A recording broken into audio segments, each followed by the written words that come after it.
오병이어의 이 사건의 파장을 상당히 긴 이야기로 이어가고 있습니다. 그러나 이 예수님의 말씀은 이 청중들의 기대에 부응하는 그런 설교가 아니었습니다. 그러자 이 군중들의 반응이 점차 부정적으로 전개되고 있습니다. 오병이어의 이 엄청난 기적을 경험하고 이제 그 다음 날도 그와 같은 떡을 기대하면서 먼 길을 마다 않고 예수님을 찾아온 이 무리들에게 주님은 당신이 영원한 생명을 주는 하늘에서 내려온 참떡이라고 말씀하시자 이제 사람들은 수군거리기 시작합니다. 41절을 보면 자기가 하늘에서 내려온 떡이라 하심으로 유대인들이 예수에 대하여 수군거려.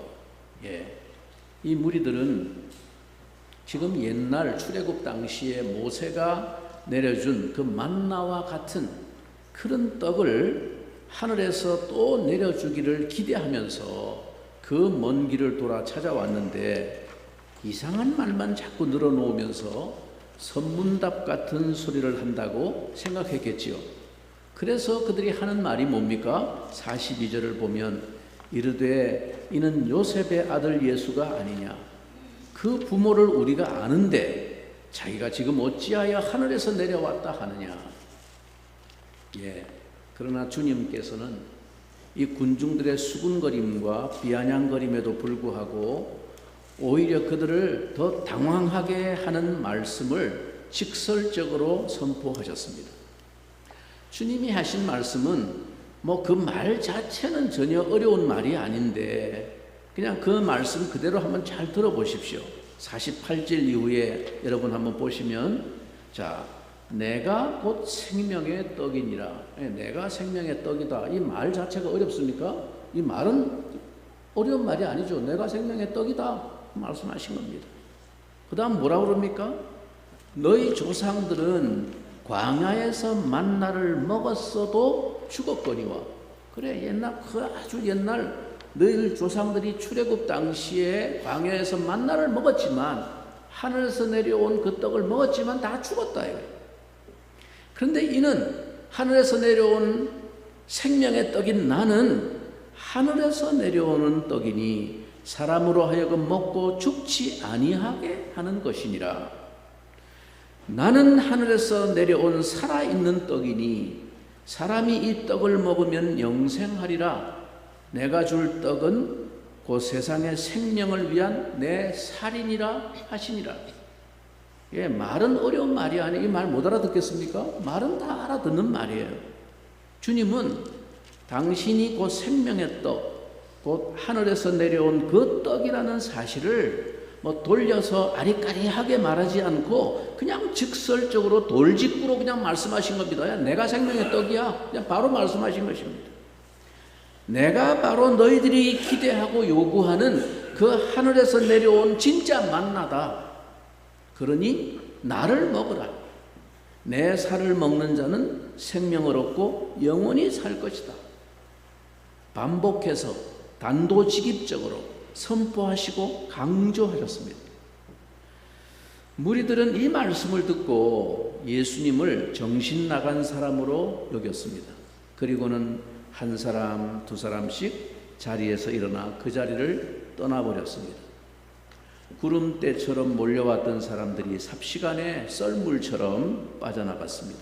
심지어는 그동안 예수님을 따라다니며 그의 가르침을 받던 제자들 그룹에서도 이탈자가 생겼습니다. 그래서 뒤에 66절에 보면 그때부터 그의 제자 중에서 많은 사람이 떠나가고 다시 그와 함께 다니지 아니하더라. 여기서 말하는 이 제자는 예수님께서 택하여 세우신 그 12제자, 12사도를 말하는 게 아니라 예수님을 믿고 따라다니며 그 가르침을 추앙하던 충성스럽게 봉사하던 일련의 무리들을 가리킵니다. 옛날에는 위대한 스승의 가르침을 추앙해서 따라다니는 랍비를 따르고 추종하는 사람들을 다 제자들이라 이렇게 불렀거든요. 넓은 의미에서 예수님을 따르던 사람들을 가리키는 말로 이해할 수 있습니다. 자, 그런 의미에서 예수님은 이 한 번의 설교로 말하자면 수천 명의 군중을 다 잃어버렸습니다. 그러나 여러분, 때로는 이러한 설교가 참된 설교임을 기억해야 합니다. 사람들은 아무리 옳은 말이라고 하더라도 자기들의 기존 생각이나 가치관과 기대를 거스르고 듣기 싫은 소리이면 귀를 막고 떠나버립니다. 그리고 그 기대가 무너지고 상처를 입은 만큼 더 공격적인 비난자가 되곤 합니다. 이러한 현상은 오늘날도 마찬가지입니다. 듣기 싫은 소리를 하거나 비위에 상하는 말을 들으면 아무리 그 말이 옳은 진리일지라도 귀를 막아버리고 교회를 떠나고 비난하는 사람들이 있습니다. 하나님이 메시아를 보내셔서 여호와의 교훈을 모두에게 들려주셨는데 사람들이 듣는 귀가 없어서, 배우려는 마음이 없어서 큰 평안을 얻지 못하고 불평하며 불편해한다는 것입니다. 예수님의 가르침이 모자라서도 아니고 표적이 충분하지 않아서도 아닙니다. 사람들이 자기 관심사에 사로잡혀 자기 생각을 포기하지 않기에 예수님을 믿지 못하고 있다 하는 것입니다. 그러면서 예수님은 모세의 기적을 다시 보겠다고 하는 것이 얼마나 쓸모없는 기대인지를 설명하십니다. 먹으면 영원히 죽지 않는 하늘에서 내려온 생명의 떡이 지금 눈앞에 있는데 왜 먹어도 죽을 수밖에 없는 그 만나를 자꾸만 집착하느냐는 겁니다. 그 물질적인 빵을 자꾸 집착하느냐 하는 것입니다.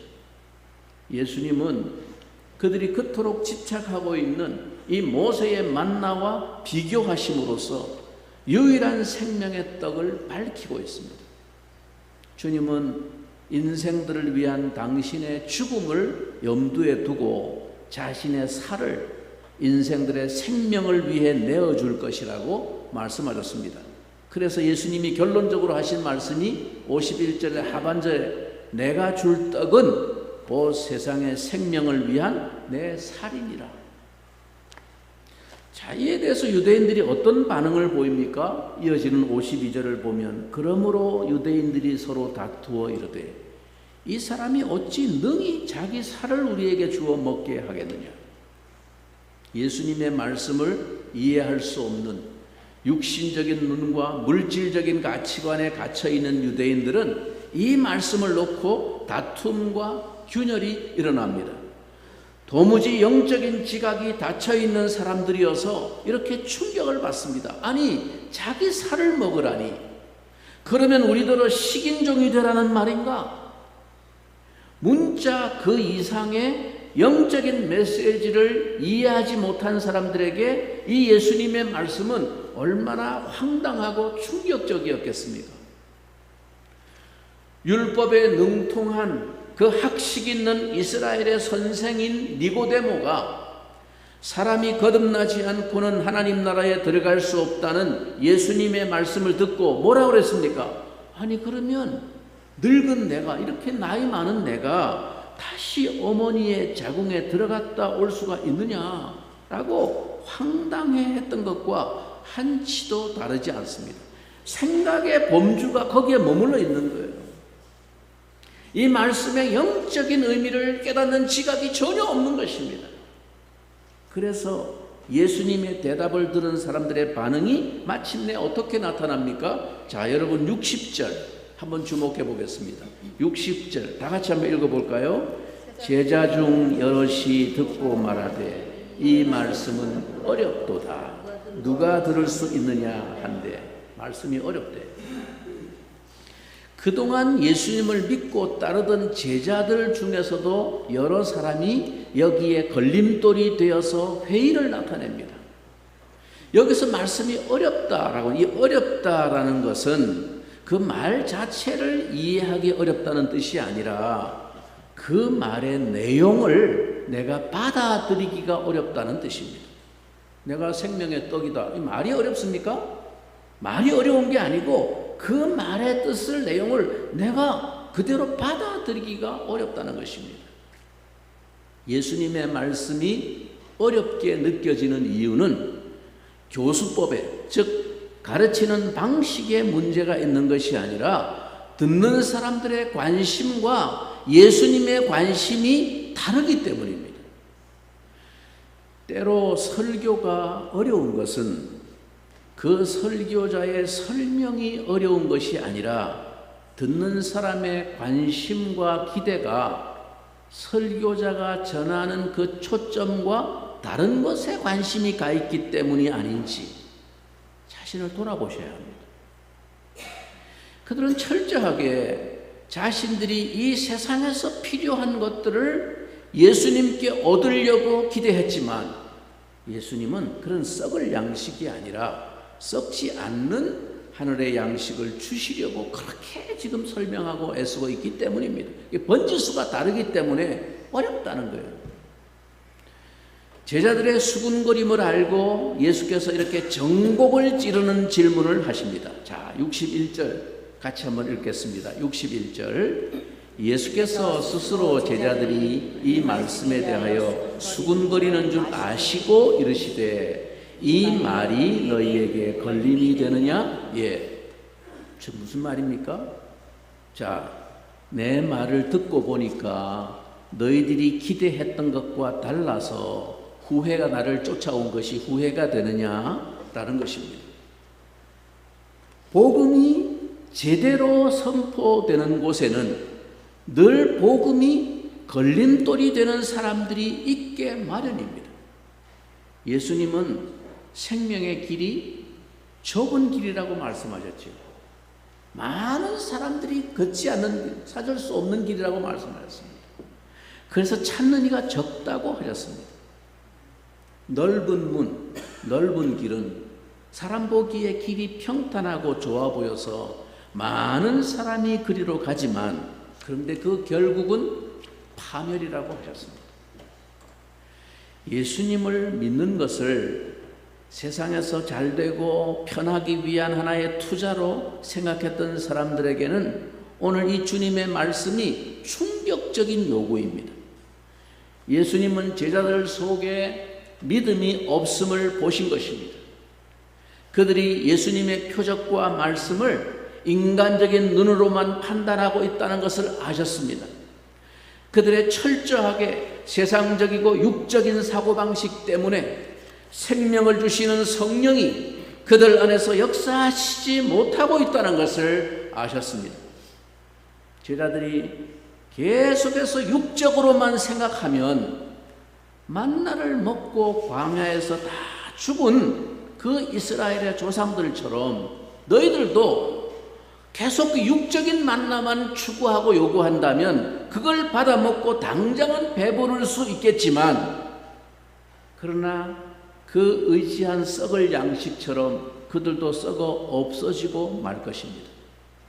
하지만 말씀으로 오신 예수님을 믿음으로 받아들이면 성령으로 새롭게 되어서 영원한 하늘 생명을 얻게 될 것이다 라는 뜻입니다. 이제 예수님의 대답을 다시 들어보시겠습니다. 여러분 53절 이하를 보십시오. 예수께서 이르시되 내가 진실로 진실로 너희에게 이르노니 인자의 살을 먹지 아니하고 인자의 피를 마시지 아니하면 너희 속에 생명이 없느니라. 55절에도 내 살은 참된 양식이요 내 피는 참된 음료로다. 예, 내 살을 먹고 내 피를 마시라는 이 말씀은 정말로 아주 끔찍한 일을 내다보고 하신 말씀입니다. 예수님의 살이 실제로 갈기갈기 찢겨지고 그 몸에서 피가 흘러내리는 그 십자가에서 자신이 당할 고난을 미리 말씀하고 계시는 것입니다. 그걸 받아들여라. 그걸 먹어야 영생을 얻는다는 것입니다. 우리더러 그 살을 먹고 그 피를 마시라고 하십니다. 예수님의 피를 마신다는 것은 그분의 희생으로 말미암아 우리에게 주어지는 그 결과, 그 혜택을 내가 받아들인다는 뜻입니다. 그게 먹는다는 말로 표현한 것입니다. 주님의 이 선언은 자신이 당하실 그 구속적 죽음에 대한 생생한 비유이며 그로 말미암아 진정한 생명으로 들어가도록 강력히 촉구하는 도전이었습니다. 54절에 내 살을 먹고 내 피를 마시는 자는 영생을 가졌다. 자, 그런데 40절에는 뭐라고 그랬습니까? 내 아버지의 뜻은 아들을 보고 믿는 자마다 영생을 얻는 이것이니. 자, 54절에서는 내 살을 먹고 내 피를 마시는 자는 영생을 가졌다 그랬습니다.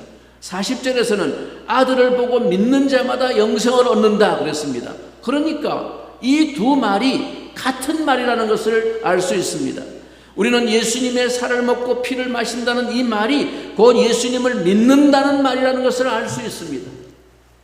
예수님 안에 있는 사람이 되고 예수님도 그 안에 계시는 사람이 된다는 뜻입니다. 그래서 이 말뜻을 이해할 수 있도록 한 번 더 설명을 붙이신 게 56절입니다.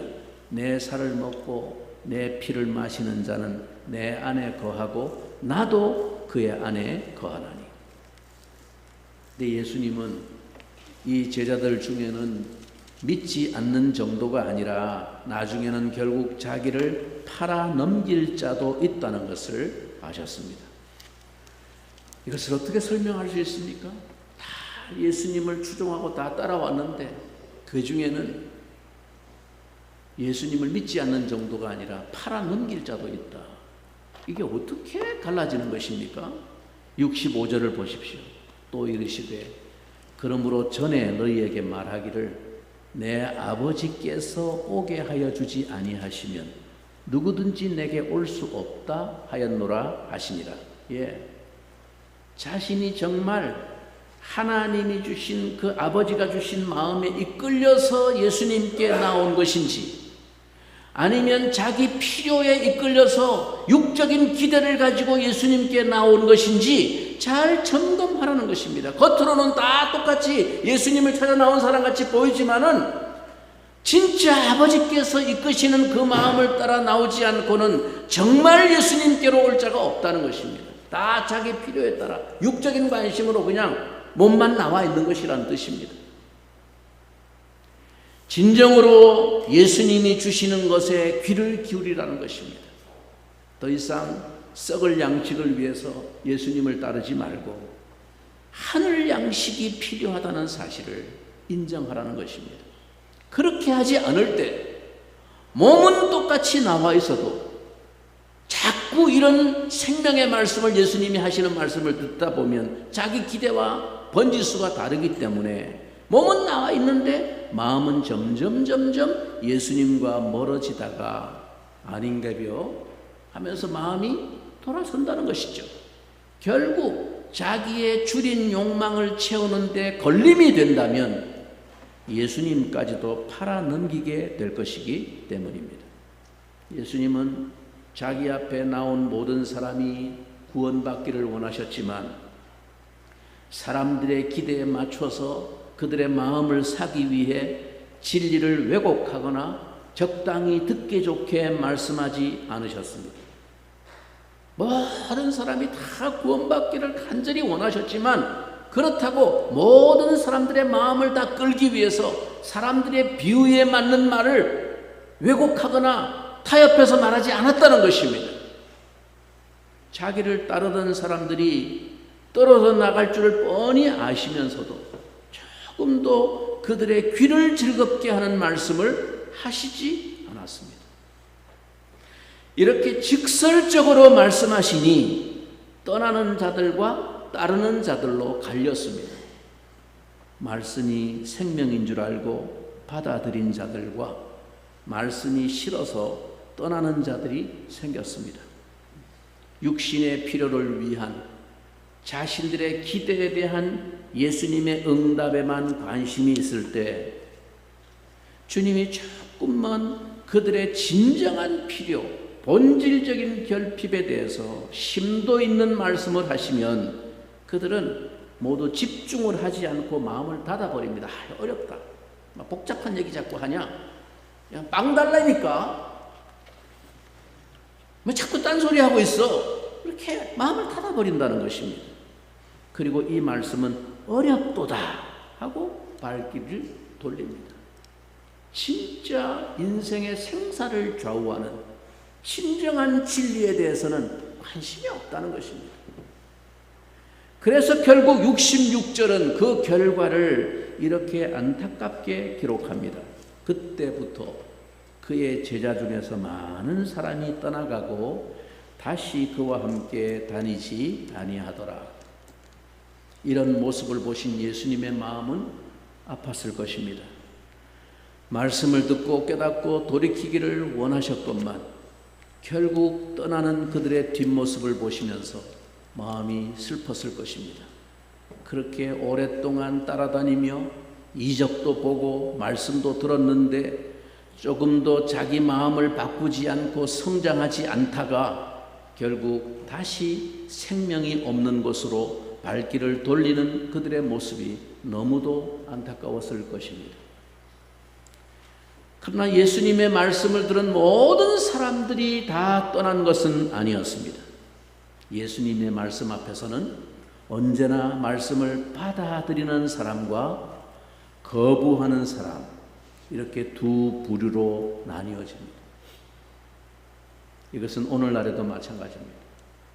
예수님의 말씀을 정신 나간 소리로 치부하고 떠나는 사람이 있는 반면에 생명의 말씀으로 받아들이면서 예수님을 좇는 사람이 있습니다. 모든 무리가 다 떠나고 심지어 한동안 충성스럽게 따라다니던 일부 제자들마저 떠났을 때 예수님께서는 이제 그 핵심 12제자들에게 단도직입적으로 물으셨습니다. 67절 뭐라고 묻습니까? 예수께서 12제자에게 이르시되 너희도 가려느냐? 너희도 너희가 원하는 것을 주지 않는다고 떠나려느냐?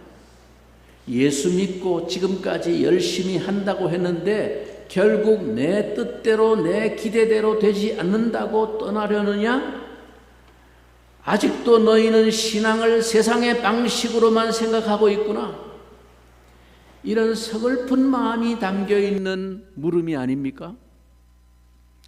말씀을 전하는 설교자는 물론 말의 표현을 신중하게 고심하며 무례하지 않도록 사람들의 마음을 일부러 상하게 하는 그런 말이 되지 않도록, 그리고 최소한 무슨 말을 하는지 알아듣기에 어렵지 않도록 주의를 기울여야 마땅합니다. 그러나 사람들이 심기를 고려해서 귀에 듣기 좋은 말과 마음에 거부감이 없는 말씀만 전하려고 한다면 그는 하나님의 종이 아닙니다. 그래서 혹 말씀이 나를 불편하게 한다고 교회를 떠나서야 되겠습니까? 그 사람은 아버지가 주신 그 마음에 이끌려 아버지의 인도를 받고 교회를 나온 사람이 아닙니다. 자기 기대와 육신적인 생각을 위해서, 그 관심사와 필요를 위해서 예수를 찾아온 사람일 뿐입니다. 주님의 이 단도직입적인 질문 앞에서 너희도 가려느냐? 라는 이 질문 앞에서 시몬 베드로가 앞장서서 대답을 합니다. 시몬 베드로가 대답하되 주여 영생의 말씀이 주께 있사오니 우리가 누구에게로 가오리까? 우리가 주는 하나님의 거룩하신 자이신 줄 믿고 알았사옵나이다. 베드로처럼 인간적인 상식과 기대에 부응하지 않는 그 말씀도 예수님의 입에서 나오는 말씀이면 생명의 말씀으로 받아들이고 떠나지 않는 사람이 있습니다. 어떤 사람에게는 황당하고 빈정상하는 소리로 들리는 이 예수님의 말씀이 어떤 이에게는 생명의 말씀으로 들리는 것입니다. 이것을 일컬어 들음의 기적이라, 들음의 은혜라고 우리 신앙의 선배들은 말했습니다. 들음의 기적이 일어나는 거예요. 여러분, 이게 예수께서 내 아버지께서 이끌지 아니하시면 아무도 내게 올 수 없다고 하신 그 의미입니다. 여러분에게 이 하나님 아버지의 이끌림을 받는 마음의 변화, 그 은혜가 임하기를 간절히 축원합니다. 여러분은 어느 편에 속합니까? 예수님의 말씀이 나의 기대에 부합할 때는 아멘 하면서 받아들이지만 듣기 싫고 마음 불편한 소리로 바뀔 때는 결정적인 순간에 돌아서는 사람은 아닙니까? 여러분에게 들음의 기적, 들음의 은혜가 임하기를 바랍니다. 베드로는 예수님이 하나님의 거룩하신 자, 즉 이 세상과 구별되어 하나님께 속하신 분이라고 고백합니다. 우리가 주는 하나님의 거룩하신 자이신 줄 믿고 알았사옵나이다. 하나님의 거룩하신 자이신 예수님은 땅의 사람들의 가치관과 동떨어진 말씀을 하시는 분입니다. 우리가 그분을 믿는다는 것은 우리도 거룩한 구별된 가치관, 즉 이 세상에게는 거북한 가치관, 그것을 따라 전혀 다른 삶의 목표와 방식으로 살겠다는 뜻입니다. 그게 예수님을 하나님의 거룩한 자이신, 세상과 구별된 자이신 그분을 믿는다는 뜻입니다. 하늘 양식이 이 땅의 양식보다 중요하다고 고백하는 사람을 하나님은 참으로 기뻐하십니다. 사역자들에게는 성도들이 말씀의 참뜻을 알아듣고 자기 인생을 하나님께 헌신하겠다고 나서는 그 모습을 보는 것보다 더한 즐거움이 없습니다. 영생의 말씀이 주께 있사오니 우리가 누구에게로 가오리까? 오직 주님 안에만 생명의 말씀이 있습니다. 많은 사람이 택하는 길이 아닐 수 있습니다. 그러나 다른 데로 눈을 돌리지 마십시오. 생명이 없는 곳, 참 양식과 참 음료가 없는 곳에 잠시의 위안과 세상적인 만족에 마음을 빼앗겨서는 안 됩니다.